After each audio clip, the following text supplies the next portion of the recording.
Então, bom dia, bom sábado. Neste momento são poucos os que estão presentes, mas valem tanto como se fossem muitos. Por isso, um abraço e um cumprimento especial aos que estão presentes. Mas também aqueles que não puderam vir, ou porque não se podem deslocar devido às contingências em que estamos, ou por outras razões pessoais, nós também queremos abraçar-vos, cumprimentar-vos e desejar que tenham um sábado feliz e abençoado. Nós temos uma lição diante de nós que é muito interessante. Alguém quer arriscar a dizer o título? Eu ouvi algumas pessoas falarem, mas não consegui perceber as palavras. Só ouvi são. Eu sei que foram ditas outras coisas antes de são. O que querem dizer em voz alta, se faz favor? Muito bem. A igreja e a educação. Muito bem. Como sabem, este trimestre nós estamos a falar de educação. Várias componentes, várias vertentes da educação cristã. E é nesta perspectiva que a lição desta semana também vem levantar este assunto. E começa pela transmissão, ou, se quiserem, retransmissão de uma afirmação do apóstolo Paulo. Estou-me a referir ao verso áureo. Já agora, só um pequeno parênteses. Aqueles que estão aqui presentes têm a possibilidade, se quiserem, de intervir, e eu agradeço que o façam. Portanto, basta que levantem a mão, se faz favor. A nossa irmã Manuela Monteiro está atenta com o microfone. Esperem que ela chegue ao pé de vós, ela vai apontar-vos o microfone para que possam ter a vossa opinião, não só audível pelos presentes, mas também audível por aqueles que estão a seguir-nos pela internet. Assim, todos podemos participar. Eventualmente, alguém na internet poderá sentir o desejo de intervir ou de dar uma opinião ou de fazer uma pergunta, poderá fazê-lo através do chat e depois alguém fará o favor de me comunicar esse contacto. Muito bem. Então, como nós dizíamos, o verso áureo está em 1 Tessalonicenses, capítulo 2, versículos 6 a 8, e ressalta aqui algumas características interessantes que fazem parte do estudo da lição desta semana. Nós não vamos agora detalhar muito o que significa este conjunto de afirmações, porque há uma das partes da lição que se dedica especialmente a esse aspecto, mas vamos ler estes versículos com calma, percebendo cada palavra. Nós não nos podemos esquecer de que o apóstolo Paulo, ele relaciona-se connosco através da palavra e cada palavra tem um significado. Ele não era pessoa de dizer coisas gratuitas. Ou seja, tudo o que ele escreveu tinha um objetivo, fazia sentido. Por isso, devemos prestar atenção a cada palavra daquilo que foi escrito. Aliás, isso acontece em todas as Escrituras sagradas. E não buscamos glória dos homens, nem de vós, nem de outros, ainda que podíamos, como apóstolos de Cristo, ser-vos pesados. Antes, fomos brandos entre vós, como a ama que cria os seus filhos. Assim nós, sendo-vos tão afeiçoados, de boa vontade, quiséramos comunicar-vos não somente o Evangelho de Deus, mas ainda as nossas próprias almas, porque nos éreis muito queridos. Isto é uma carta aos membros da Igreja de Tessalónica. E nesta carta, o apóstolo Paulo expressa muita coisa, orientações e emoções de uma forma especial. E isto é muito importante para nós na época em que estamos a viver, mas nós já vamos voltar a isso. Depois eu gostaria de chamar a vossa atenção para uma das afirmações do autor das lições, logo na introdução geral da lição, em que ele diz: desde os tempos mais recuados, em que os fiéis se têm reunido para adorar Deus, em sinagogas, em lares e nas igrejas, a Bíblia revela pessoas que, através do seu estudo da Escritura e mediante a sua adoração, anseiam conhecer Deus e compreender a sua vontade para a sua vida.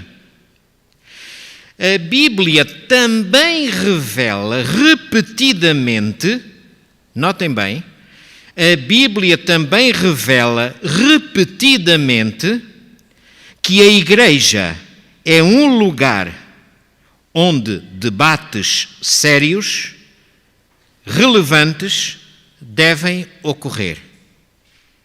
E onde as pessoas podem crescer no seu conhecimento de Deus e da sua vontade para a sua vida.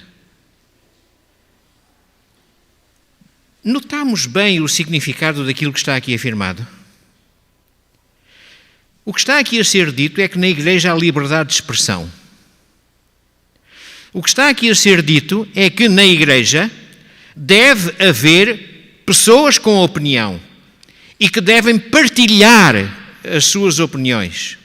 E se houver pessoas com dúvidas, devem também partilhar essas dúvidas. A Igreja é um lugar de debate. Não é um debate de competição. Não é um debate de destruição ou de crítica, mas sim de estudo, de esclarecimento, de humildade para orientação pelo Espírito Santo. É este o debate. E é por isto, prezados, que há certas coisas que acontecem e que nós estranhamos. Estranhamos, por exemplo, o movimento anti-George Knight. Isso é uma coisa que nós estranhamos e que não está de acordo com aquilo que são os princípios da Palavra de Deus. E outros. Bom, quanto às perguntas, que é um dos aspectos que a lição desta semana levanta, algumas vezes as perguntas vêm traduzidas por questões.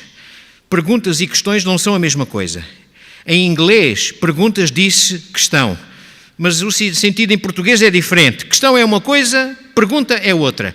Há questões que são perguntas e há perguntas que são questões. Mas nem todas as questões são perguntas, nem todas as perguntas são questões. Aqui a questão não é questionar, aqui é esclarecer. É procurarmos aprender. Estamos a ser educados. E para isso temos de ir na procura e temos de ter humildade para conhecer as respostas. Não devemos ter acanhamento de fazer perguntas. É o apelo que o autor da lição nos faz. E ele repete uma frase engraçada quando diz que não há perguntas parvas. E eu gostaria de tornar talvez um pouco mais pragmática esta frase, partilhando convosco um provérbio chinês. É mais um adágio popular chinês, em que eles dizem: mais vale fazer uma pergunta e parecer que se é ignorante porque se fez a pergunta, do que permanecer ignorante até ao fim da vida, se não fizer a pergunta. Ou seja, a forma que nós temos de aprender, uma das formas que temos de aprender, é fazendo perguntas. Nós temos de perguntar à Palavra de Deus, nós temos de perguntar ao Espírito Santo, nós temos de perguntar a quem tem mais experiência do que nós temos de perguntar ao que está escrito. Temos de perguntar. E fazer a pergunta, ainda que possa parecer que aquela pergunta é parva, se nós não a fizermos, vamos ficar parvos até ao fim da vida. porque não esclarecemos aquele problema, aquela dúvida. E há dúvidas que, apesar de aparentemente pequenas, são fundamentais para o nosso convívio com Deus e a partilha dos conhecimentos com aqueles que menos conhecem a Deus. Ou seja, podemos combater a ignorância, ainda que, para isso, algumas vezes alguém nos poderá considerar como ignorantes. Digo-vos já, ninguém é ignorante por fazer uma pergunta. Poderão ser ignorantes aqueles que nunca fazem perguntas. Isto é um dos aspectos que a lição desta semana nos levanta de uma forma bastante clara. Bom, começa depois por levar-nos para a verdadeira educação cristã. Vai buscar o autor aqui algo de muito curioso. Vejam bem, para responder a este assunto, vai buscar a parábola. Qual parábola? Qual parábola? Do bom samaritano. A parábola do bom samaritano. Bom, se a parábola se chama do bom samaritano, é porque havia samaritanos que não eram bons, não é? Bom, isto é como em todas as etnias e em todas as nacionalidades e em todas as religiões, etc. Há pessoas boas e outras menos boas. Mas o samaritano desta parábola era bom. E depois a parábola descreve uma série de acontecimentos muito interessantes e que são lições práticas também muito interessantes e muito válidas, que podem ser, aliás, o objetivo é que sejam, uma lição prática para cada um de nós. O objetivo da lição não é tanto esmiuçar a parábola do bom samaritano nos seus significados, nos seus simbolismos, mas para que percebamos que Jesus, o professor dos professores, usou as ilustrações como um dos métodos de ensino. Portanto,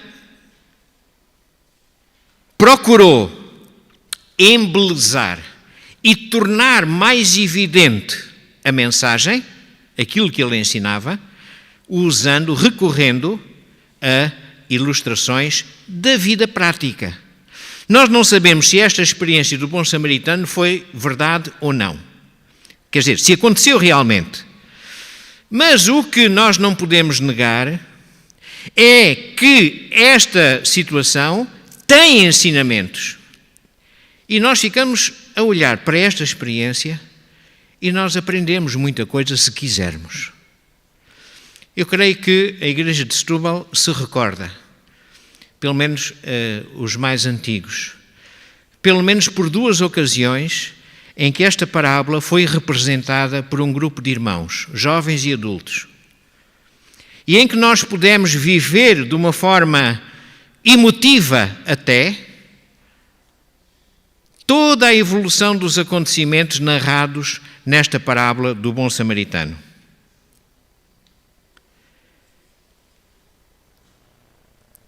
Qual foi o segredo do bom samaritano que marcou a sua diferença em relação aos outros intervenientes na parábola? É uma pergunta. O que é que o samaritano fez que marcou a diferença? Houve 2 protagonistas que foram antes dele. Quem foram? Foi um levita e um sacerdote, que também era levita, não é? Ambos da tribo de Levi. Qual era a função especial da tribo de Levi? Oficiar no templo. Ou seja, eram líderes religiosos. Com a função sacerdotal, ainda por cima. E podemos pensar, eles são, não me esqueço, eles são o modelo do que é de melhor naquela sociedade. E qual é a atitude deles, ambos, quando viram o desgraçado que tinha sido assaltado e estava batido, ali caído na berma da estrada? Qual foi a atitude deles? Seguiram. Irmão Luís Mesquita, faz favor.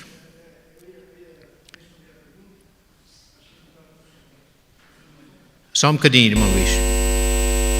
É o microfone vermelho, canal 19. Obrigado.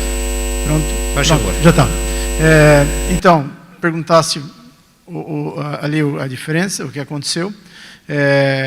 Os dois primeiros que passaram eram profundos conhecedores da lei, dos textos sagrados, porque ministravam no templo e conheciam tudo a respeito da lei, na teoria, mas não praticavam aquilo que eles conheciam. O samaritano tem até um simbolismo, a questão de ser samaritano, porque os samaritanos eram inimigos, assim, não se davam muito com o povo de Israel, mas o samaritano, que em tese então não seria um conhecedor da palavra como o povo de Israel conhecia, esse samaritano praticou aquilo que a palavra de Deus trazia. Então, ainda que ele não tivesse profundidade de conhecimento acerca das Escrituras, não fosse um teórico das Escrituras, ele teve a ação que Deus esperava de qualquer pessoa, que era ajudar o seu próximo. E aí Jesus fala, então, quem é o próximo? E vai dar a ideia daquilo do que seria o próximo. Muito obrigado. Reparem que aqueles dois que tinham responsabilidades maiores do que qualquer outro membro da comunidade, não aplicaram aquilo que sabiam, aquilo que conheciam. E o samaritano, que era desprezado, era considerado, reparem, os samaritanos eram considerados pelos judeus como cães. Esse é que foi aplicar na prática aquilo que é a obrigação de todos nós. E é aqui que a lição quer chegar. Como é que nós podemos manifestar que estamos realmente a aprender? É pela forma como vivemos. Serviço sem interesse. Serviço aos outros, mas de forma desinteressada. E esta é a marca da diferença entre a atitude do samaritano e do sacerdote e do levita. Serviço desinteressado. Serviço desinteressado para com os que necessitam. Desinteressado. Nós podemos perguntar, um samaritano, enfim, como ele era desprezado pelos outros, ele ao fazer isto ganhou estatuto. Os preconceitos daquela época não funcionavam desta forma. O estatuto não se ganhava pela forma como se atuava. Aliás, esta atuação do samaritano ainda poderia levantar mais ódios e mais acusações. Portanto, poderia agravar o problema, os preconceitos já existentes. Serviço desinteressado. E para fazermos o serviço desinteressado, é necessário termos um ingrediente. Não basta conhecermos as profecias todas. Não basta conhecermos os mandamentos. Não basta conhecermos as 27 doutrinas. Ou 28. Não basta. É preciso viver. Viver de uma determinada forma. Vermos os outros como Cristo os vê. E agora a pergunta que se põe é: e como é que Cristo vê os outros? Como? Como é que Cristo vê cada um de nós? Sabem como é que Ele nos vê? Eu sei que estão a pensar, Ele vê-nos com amor. Sim, está bem. Mas como é que Ele nos vê, efetivamente? Vê-nos como pedras preciosas que Ele recuperou com o preço do seu sangue. É assim que Ele nos vê. É assim que nós vemos os outros? Como pedras preciosas que foram compradas pelo sangue de Cristo. Quando nós recusamos amabilidade, quando recusamos simpatia, quando recusamos acolhimento, quando recusamos igualdade de oportunidades, só porque a pessoa, no nosso entender, é diferente nisto, naquilo ou naquele outro, estamos a fazer exatamente o contrário daquilo que a lição desta parábola nos ensina. Considerar os outros como objetos preciosos que foram comprados pelo sangue de Cristo. Irmão Luís Mesquita, faça favor. E é interessante, Manuel, que Cristo vai fazer essa parábola e ele não acusa, mas é quase que uma acusação gravíssima.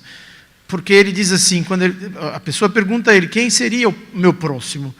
Então ele está a dizer o quê? O levita e o sacerdote, ainda que do teu povo conhecedor da lei e das escrituras, esqueçam, este não é o teu próximo. Quem é o teu próximo é aquele que segue os meus ensinos, que segue aquilo que eu ensinei para vocês. Ou seja, muitas vezes a gente tem um grupo de pessoas que acha que é o detentor do conhecimento para se chegar ao reino dos céus. E, na verdade, Jesus deixa isso muito claro. Não adianta conhecer na teoria. Para você chegar ao reino do céu, você tem que ir muito além disso. Então, a ideia aí é que uma pessoa de fora, que não era do povo eleito, esta pessoa seria aquele próximo que tu também devias estar com ele, devias segui-lo, devias olhar os exemplos do que ele dá. Às vezes, quem está fora de uma comunidade seria uma referência muito melhor do que líderes de dentro da comunidade, porque são pessoas que, apesar de não serem da doutrina, conhecem mais do que deveria ser feito do que quem conhece a doutrina. E a sua intervenção suscita-me uma pergunta. Quem é o nosso próximo?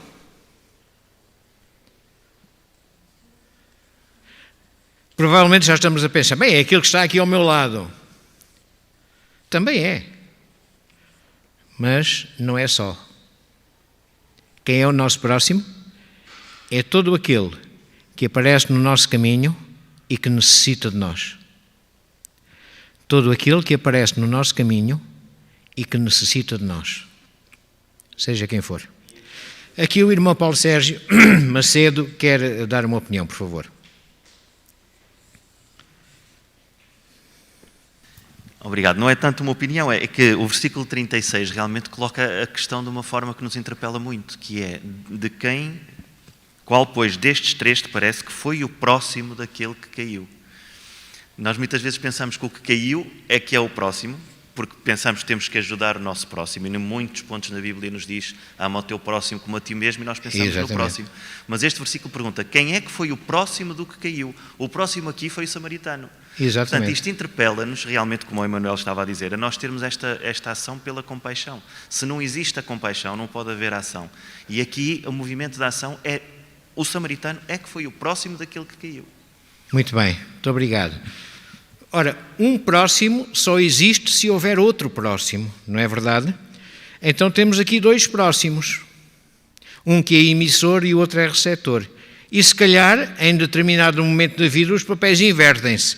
Então passamos a ter dois próximos que partilham. Este é o modelo original. Bom, depois a lição leva-nos a uma outra figura interessante, que é a figura da luz. Da luz. E ouvimos o nosso Salvador afirmar claramente, vós sois, o quê? Digam em voz alta, vós sois a luz do mundo. E depois vêm as perguntas. Quem tem uma luz e quer que essa luz ilumine, o que é que faz com ela? Esconde-a? Não. E quanto mais levantada estiver, maior é o raio da ação dessa luz. apesar de todos os instrumentos eletrónicos de navegação que estão disponíveis nos nossos dias, ainda há lugar para um instrumento que já existe há mais de 100 anos, embora com configurações diferentes. Estou-me a referir a quê? Ao farol. O farol. Os faróis são uma torre, no topo da qual há uma luz concentrada e que atinge uma distância bastante grande. Há faróis que conseguem atingir distâncias superiores a 50 milhas náuticas. Para quê? É giro ver a costa com aquelas luzinhas. Não é por isso. É que nas cartas de navegação estão lá marcadas as posições desses faróis. E os faróis têm uma determinada altura e depois têm uma pintura que permite saber-se qual é a altura que eles têm em relação ao nível do mar. E isto permite aos navegadores saberem exatamente a que distância se encontram da costa, fazendo cálculos adequados, de acordo com a altura do farol. De dia eles veem as cores, de noite eles veem a luz. E sabem que aquela luz tem uma intensidade determinada e, portanto, a forma como eles a veem identifica aproximadamente a distância a que se encontram da costa e podem orientar a sua navegação. É para isto que servem os faróis, são pontos de referência para a navegação. E mesmo nas noites muito escuras, se não houver nevoeiro, os faróis são visíveis, são vistos, estão à vista. Num ponto alto, para poderem ser mais facilmente vistos. E para poderem vencer uma coisa que nós sabemos que é a curvatura da Terra. Se os faróis fossem rasos, a distâncias relativamente curtas deixavam de ser vistos. Por isso, aqueles que afirmam que a Terra não é curva, falta-lhes aprenderem algumas coisas. Bom, a luz é para alumiar. E quando a luz alumia, o que é que faz? Torna visíveis duas coisas. Uma é o que está ao seu redor. O que está ao seu redor torna-se visível. E a outra é a própria luz. E o que Jesus nos está a dizer a nós é: vós sois a luz do mundo. Ou seja, nós temos uma luz que não é nossa, mas temos uma luz que vai mostrar uma série de coisas aos outros. Podíamos dizer numa linguagem um pouco mais teológica, vai revelar Deus aos outros. Mas essa luz também nos mostra a nós. A forma como nós refletimos a luz demonstra aquilo que nós somos. Os faróis têm um conjunto de espelhos e lentes que têm de ser primorosamente limpos para que possam funcionar. Se estiverem embaciados, ou com pó, ou com dedadas, a sua eficácia perde-se. Eu recordo-me de ouvir o meu sogro falar com alguma êxtase do seu pai, que eu nunca conheci. Portanto, o avô paterno da Guida. O pai do meu sogro era faroleiro. E o meu sogro descrevia, enquanto criança, como é que o pai dele funcionava para manter o farol bem visível. Antigamente os faróis eram com uma chama e essa chama emitia fumo. E o fumo sujava as lentes e os espelhos, tudo e mais alguma coisa. Aquilo tinha de ser muito, muito, muito bem limpo. Hoje em dia este trabalho está facilitado porque as lâmpadas não poluem em termos gasosos, nem de partículas. nós somos apelados a ser um farol com as lentes bem limpas, com os espelhos todos afinados e limpinhos. E se o formos, nós revelamos o autor da luz e mostramos aos que estão à nossa volta o caminho da luz. Porque só há dois caminhos. Um é o da luz e o outro é o das trevas. E o caminho das trevas é onde não há luz. Portanto, não nos leva ao autor da luz. O caminho da luz, sim, leva-nos ao autor da luz. Este é outro apelo importante da lição desta semana. Mas, nas suas figuras, a lição vai avançando e leva-nos, digamos, podemos dizer em linguagem popular, aperta-se o cerco. E agora leva-nos a apelar a que vivamos como discípulos. Como sabem, este é o assunto-chave do trabalho da Igreja Adventista do Sétimo Dia em Portugal no presente quinquênio. O discipulado. Discípulos 3D. Já ouvimos falar disto muitas vezes.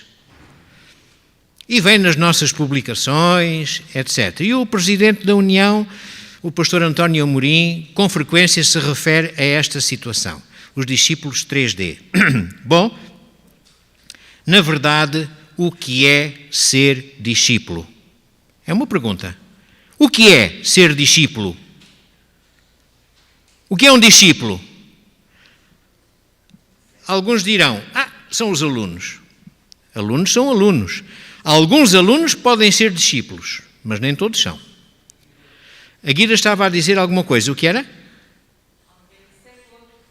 Vamos esperar pelo microfone então, se faz favor. Alguém que segue outro, de Muito referência, bem. que é uma referência para ele, não é? Muito bem. O discípulo adota os valores de alguém e vive esses valores. Isto é um discípulo. E se vive esses valores, vive. Não interrompe porque lhe apetece. Eu agora já estou farto, portanto agora já não quero este, eu vou arranjar outro.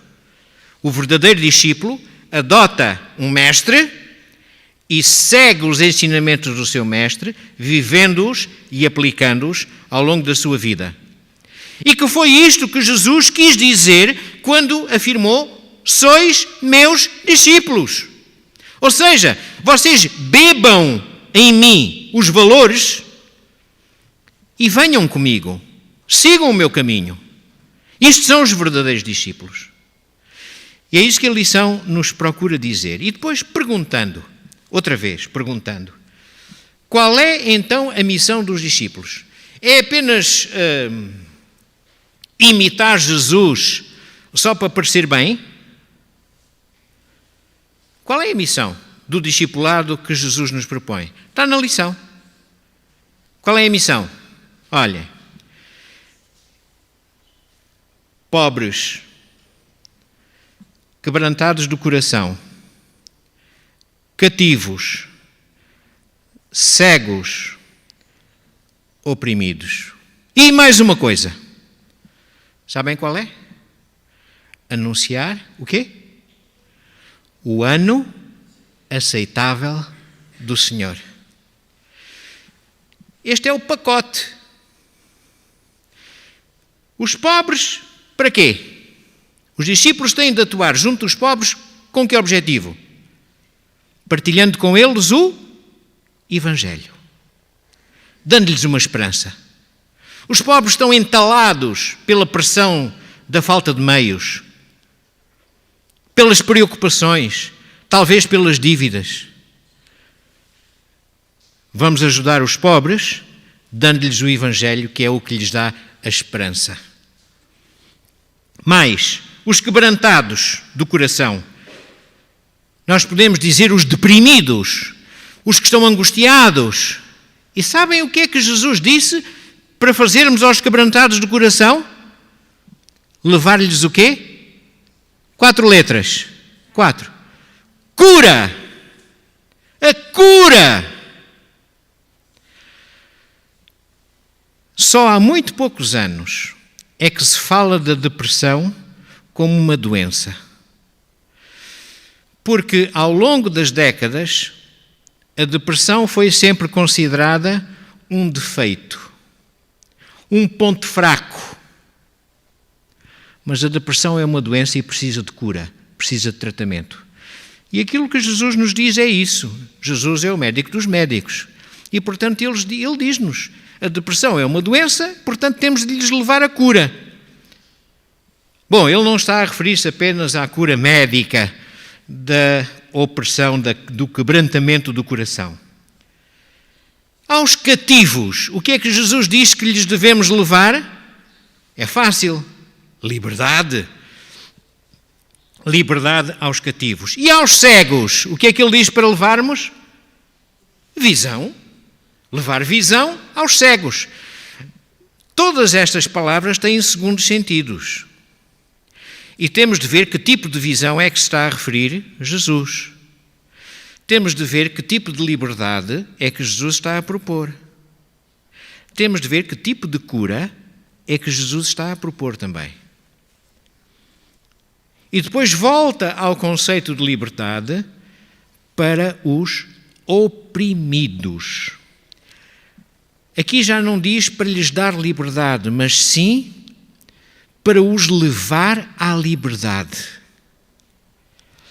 É mais prático ainda, os que estão oprimidos. Podíamos dizer, aliviar os oprimidos. Oprimidos são todos aqueles que são vítimas de violência doméstica. Oprimidos são todos aqueles que são vítima de bullying nas escolas, ou nos empregos, ou na sociedade. São todos aqueles que são vítima de discriminação, de sectarização. Todos aqueles que são considerados com menos direitos do que os outros. Seja em que circunstâncias for. A esses, nós temos como discípulos a missão de lhes levar a liberdade, de os levar à liberdade, de os libertar. Finalmente, o anúncio do ano aceitável. O que é isto, o anúncio do ano aceitável? Quem quer pronunciar sobre este assunto? Pode levantar a mão, se faz favor. O que é anunciar o ano aceitável? Talvez se possa pensar primeiro, o que é o ano aceitável? Vamos lá, opiniões. Ninguém se manifesta? A irmã Manuela está triste porque hoje não tem trabalhado quase. Só o irmão Luís Mesquita e o irmão Paulo Macedo é que têm dado algum trabalho. A Guida deu uma vez assim de raspão. Alguém quer pronunciar-se? O que é o ano aceitável? Então, Manuela, faz favor. Muito obrigado. Eu gosto muito desta expressão, porque Jesus disse em Lucas 4, mas ela foi dita por Isaías 600 anos antes, no versículo 61 do seu livro. Exatamente. Ele não escreveu o versículo 61, mas puseram lá o 61 quando ele escreveu. Eu gosto muito da expressão porque o que Jesus está aqui a dizer e que Isaías estava a apontar tem também um duplo sentido. O Emanuel disse há pouco, com razão, que todo este texto tem um sentido que é material, físico, prático e tem um sentido que é espiritual. E o ano aceitável aponta para duas coisas. Porque todo o enquadramento do versículo do capítulo 61 de Isaías tem a ver com o ano sabático, com o dia de sábado, com o ano jubileu, com todas as coisas que os israelitas compreendiam, que traziam libertação, cada ponto à sua maneira, não vamos entrar aí que isto dá não sei quanto tempo. Mas quando Jesus o diz, está a dizer que este é o tempo da graça. O ano aceitável do Senhor é o tempo da graça e aponta também para o tempo da glória, porque passaria muito tempo até o Senhor Jesus vir. Portanto, tem aqui o duplo sentido da graça naquele momento e da glória no tempo futuro. E é um texto, de facto, pronto, que não tem... Nós podemos estar uma vida inteira a estudá-lo e nunca vamos chegar aos pontos todos. Muito obrigado, Paulo.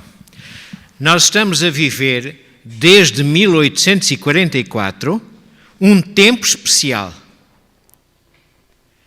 Alguns dizem, é o tempo do juízo. E não estão errados. Mas temos de perceber um pouco mais o que é este tempo do juízo. é o dia das expiações. É o dia da oportunidade. É o dia da libertação. Este é o ano aceitável, que aponta para outro ano aceitável. Há de terminar este tempo de oportunidades. E quando terminar, não sabemos quanto tempo depois, sabemos que vai ser breve. Amém? Vai haver um acontecimento extraordinário. Qual é? Qual é o acontecimento extraordinário que vai ocorrer depois de terminar o tempo da graça? A volta de Jesus! Então, a volta de Jesus! É ou não é um acontecimento extraordinário? O nosso irmão Paulo Macedo chamou-lhe o quê? O ano ou o dia da glorificação. Em que todos os salvos vão ser transformados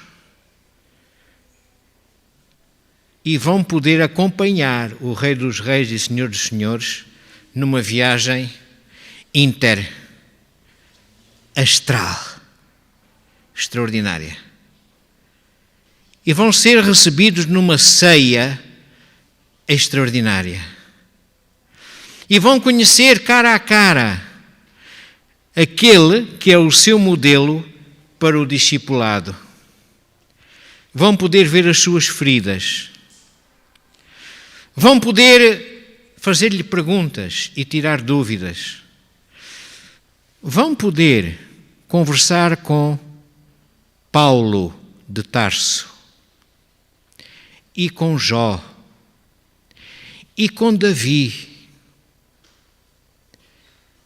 e com Pedro e com Abraão e com Daniel e com Isaías e com Mateus. Já imaginaram? Já imaginaram? É ou não é aceitável este dia? Maravilhosamente aceitável.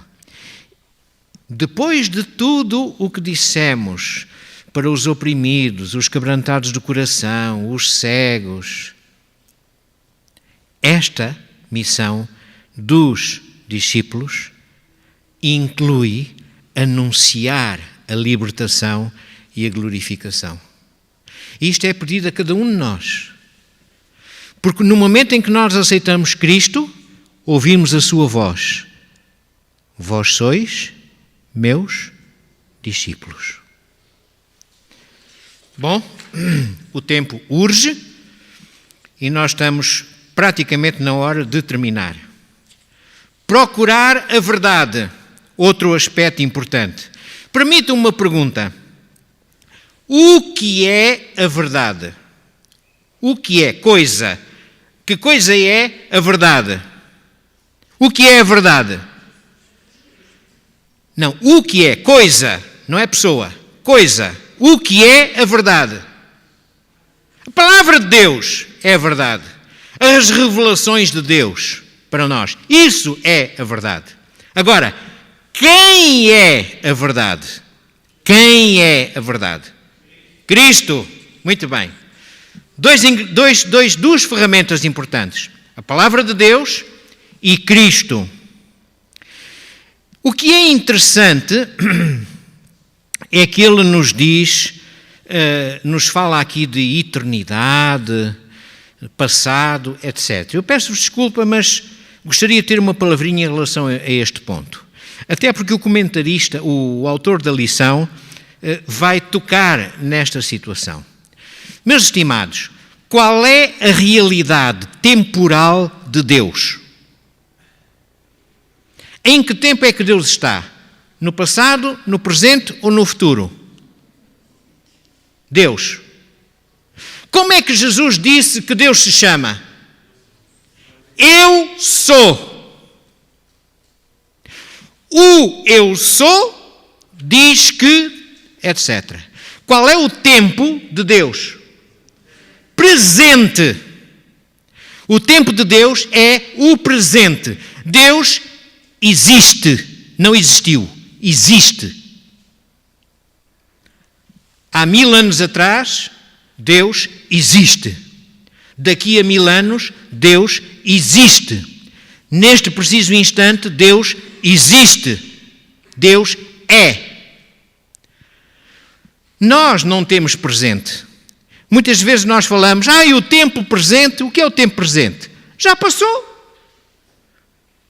Se eu fizer assim, peço desculpa a quem nos segue pela internet. Se eu fizer assim, eu fiz isto agora. Não, eu fiz isto há momentos. Há segundos atrás. Nós não temos presente. Nós temos passado e futuro. A nossa dimensão temporal é o passado e o futuro. Deus está no presente. E agora o que é que Deus quer fazer connosco? Quer levar-nos a chegar também à realidade temporal do presente, que nós dizemos por outras palavras, viver a vida eterna. A vida eterna que nos é dada por Jesus, pelo seu sacrifício. Ou seja, quando formos transformados, a nossa realidade temporal vai mudar. Embora não esquecendo o passado, porque o passado não vai ser apagado das nossas memórias, a não ser algumas coisas, nós vamos poder viver o presente com Deus, com os anjos, com os outros salvos. É uma mudança de paradigma. Passamos a estar numa outra dimensão, graças a Deus. A dimensão que não termina. E o autor da lição chama-nos a atenção para a necessidade que temos de incluir esta noção na educação cristã. Finalmente, vem o verso áureo. E agora eu gostava que nós olhássemos para o verso áureo e distinguíssemos pelo menos 4 características interessantes deste texto. Nós lemos 1 Tessalonicenses 2, 6 a 8. Aqui o apóstolo Paulo manifesta um enorme respeito pelos outros. Quando diz, eu como missionário até tinha direito a ser pago por vós, mas não vos quis sobrecarregar. É isto que ele está a dizer por palavras mais poéticas, mas é isto que ele está a dizer. E por isso ele cosia tendas e fabricava tendas, etc., para não ser pesado aos nossos irmãos. Respeito pelos outros. O segundo ingrediente que aparece aqui nestes versículos é muito interessante. É a forma gentil como o apóstolo Paulo se dirige à igreja de Tessalónica.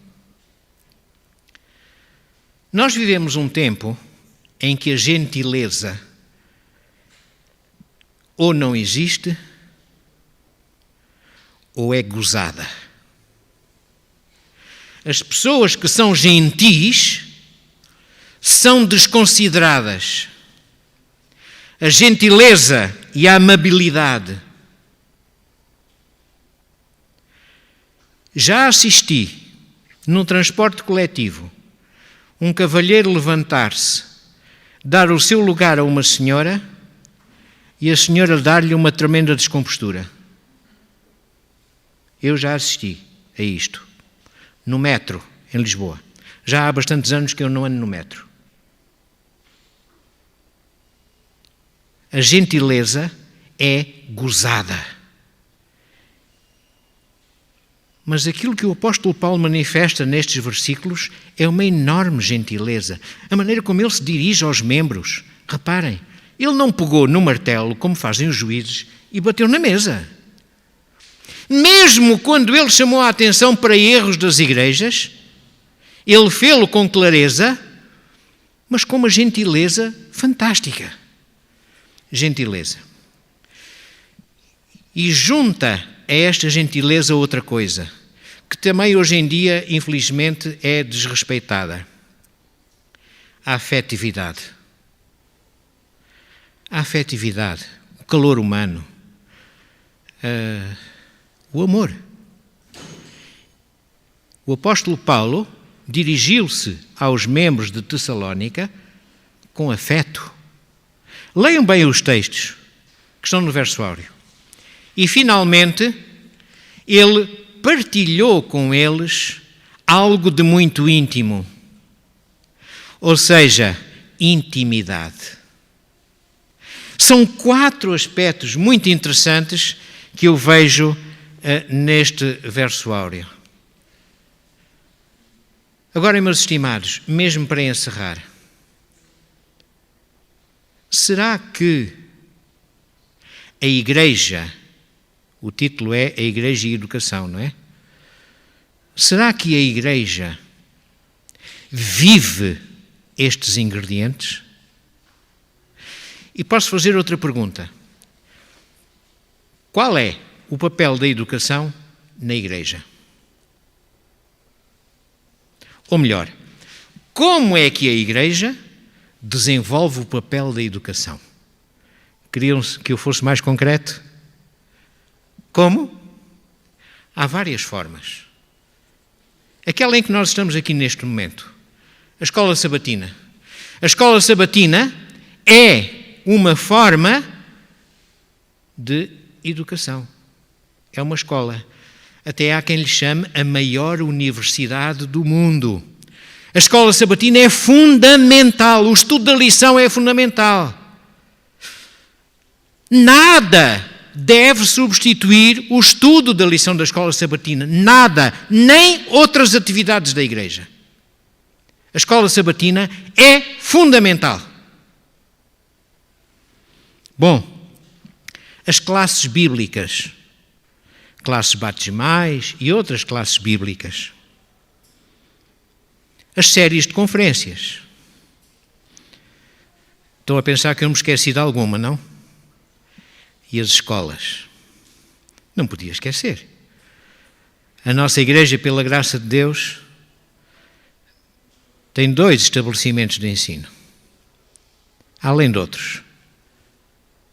As escolas são um dos meios através do qual a Igreja pode educar, pode transmitir as missões do discipulado, pode dar a conhecer Deus àqueles que nos cercam. E neste sentido, eu gostaria de repetir uma coisa que vos disse no primeiro sábado deste mês. Recordam-se que no dia 31 de outubro foi o 5º sábado do mês de outubro. E algumas vezes o destino especial das ofertas do 5º sábado está em aberto. Então é prática comum na nossa Igreja de que nesses sábados em que o destino das ofertas do 5º sábado está em aberto, captar o que é recolhido na oferta e encaminhar para um fundo especial, o Fundo Local de Educação. Fundo Local de Educação. Pela graça de Deus, como eu já vos disse também, no dia 31 de outubro, entraram ofertas com este destino que ultrapassaram os 700 euros. Entraram ofertas que ultrapassaram os 700 euros. Ok. Amém. O que significa que as bolsas de estudo com as quais a Igreja de Setúbal está comprometida estão garantidas até ao fim do ano letivo. Amém? Mas não é só este ano letivo. Depois há outros anos letivos, até Jesus voltar. Então é necessário que nós procuremos manter este fundo. E por isso, sempre que desejarem, sempre que Deus vos permitir, encaminhem as vossas ofertas para o Fundo Local de Educação, para que ele possa estar vivo e possa socorrer os nossos alunos que pretendem uma educação cristã. e cujas famílias não têm condições para sustentar. Meus estimados, a lição desta semana apela a que nós possamos, como discípulos, mostrar alguma coisa, as luzes que iluminam, apontar o caminho. E a nossa missão é apontar o caminho e não apontar os erros dos outros. Não é dizer que neste movimento religioso e aquele líder religioso e aquele político e etc. Não é essa a nossa missão. A nossa missão é apontar o caminho, como Jesus o fez. Que Deus nos ajude a viver esta experiência. Bom sábado.